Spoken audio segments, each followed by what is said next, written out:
My name is Ioana and welcome to my channel, Fine Dining at Home by Berries and Spice, a channel for those with a refined palate. My aim here is to show you the process of making creative and refined dishes in my home kitchen.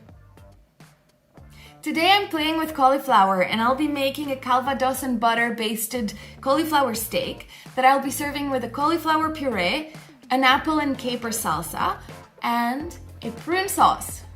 So let's get cooking.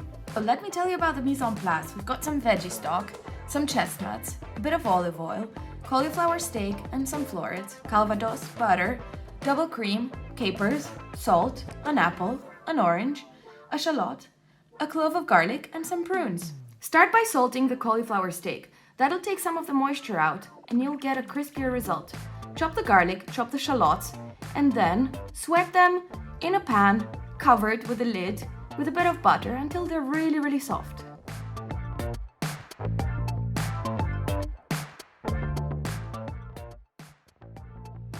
Add the florets to a bit of olive oil, salt well, add olive oil, and basically close that really well in a papillote and bake until really soft.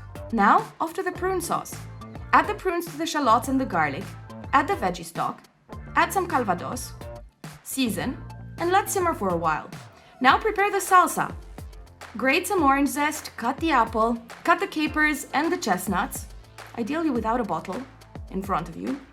Add the orange zest, olive oil and orange juice, and off to the cauliflower steak. Baste that really well in butter on both sides, and towards the end, add a bit of Calvados.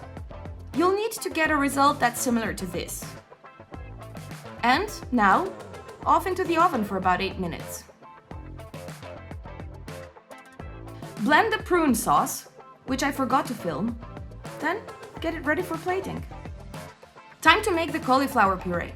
Add the florets to a bowl with double cream and butter and blend. Now, time for plating.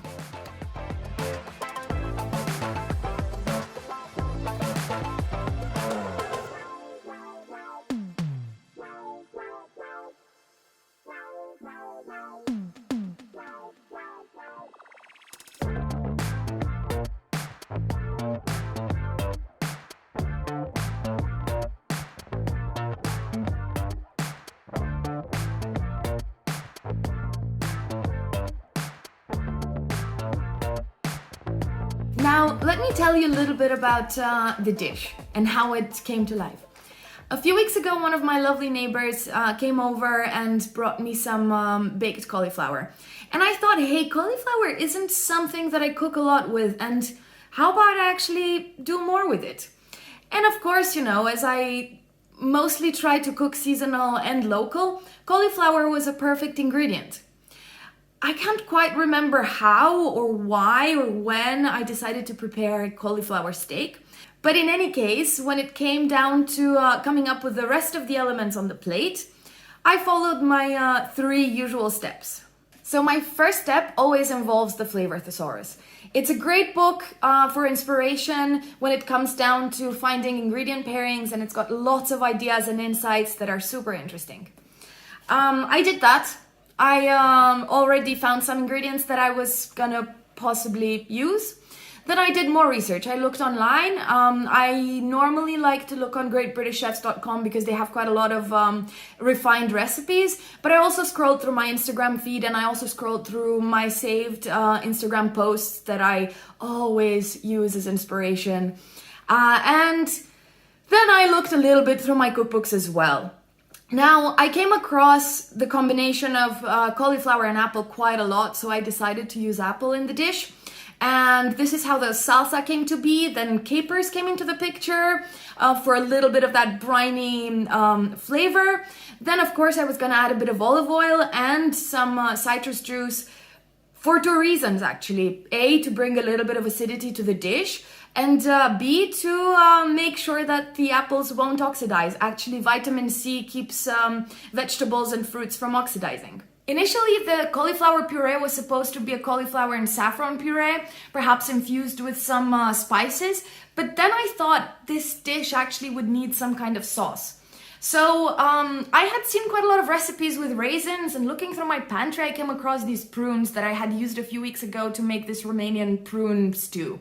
And to add a little bit more richness to the sauce and to avoid the dish being insanely sweet, I decided to use some vegetable stock. Now, let's talk about plating. This is where I get most of my anxiety actually, because you only really get one shot, especially if you make only one dish. And sometimes I do sketch my plates before I actually start the plating part, but this time I didn't. So next time when I'm gonna make this, I'm gonna probably put the sauce in first and then add the cauliflower on top. I think that would also make the cauliflower stand out a little bit more. And I think it's nice to actually be able to see more of the sear on the cauliflower as well. So you'll notice that a lot of my dishes will contain sweet elements.